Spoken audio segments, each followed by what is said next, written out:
Bož vam srečno novo leto, kaj se ga v letu dočaka. Da bi ga še nova leta, da bi bili zdrav in vesel.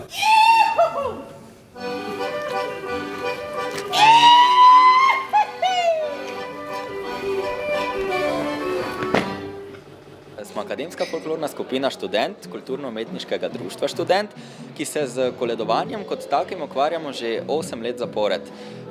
Letos je ta novost, da smo pripravili ta poseben projekt tukaj v Vetrinskem dvoru pod naslovom Kolednik postoj, zapleši in zapoj, kjer smo zbranim tukaj predstavili koledovanje, kot dejansko bi naj potekalo nekoč, saj se kot folklorna skupina tudi sami ukvarjamo z raziskovanjem preteklosti in pa z običaji kot takimi.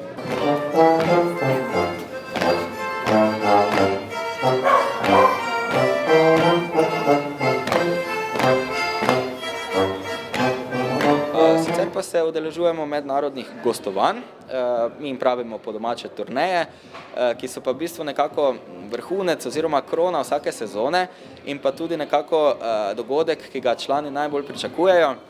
Namreč turneja je dejansko v prvi vrsti najbolj ugoden način potovanja po svetu, namreč s folkloro potujemo po celi Evropi in pa širom sveta.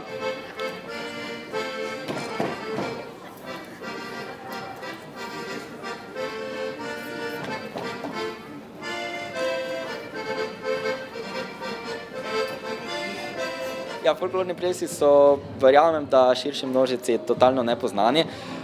Že samo recimo, če se na štajerske plese osredotočimo, so tukaj razni štajeriši, ceperle, šoti, špolke, v bistvu imena, ki verjamem, da so sedaj gledalcem malce tuja, ampak ko se enkrat v folklori ti te stvari zlezejo pod kožo, ne nazadnje, in v bistvu nam je vsem jasno, za kaj gre.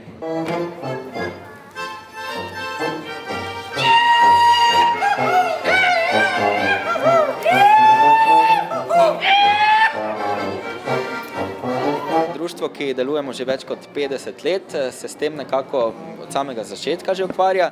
Kot rečeno, to koledovanje pa aktivno vsako leto gradimo malce stopničko po stopničko dlje in tako smo letos v bistvu prvenstveno nekako izpeljali tak dogodek, ki je pa, moram reči, me pozitivno presenetil in pripeljal sem v Vetrinca precejšnjo število obiskovalcev, kar smo seveda zelo veseli, in pa dejansko smo predstavili ljudem točno to, kar smo hoteli, torej koledovanje, tako kot ste ga lahko videli.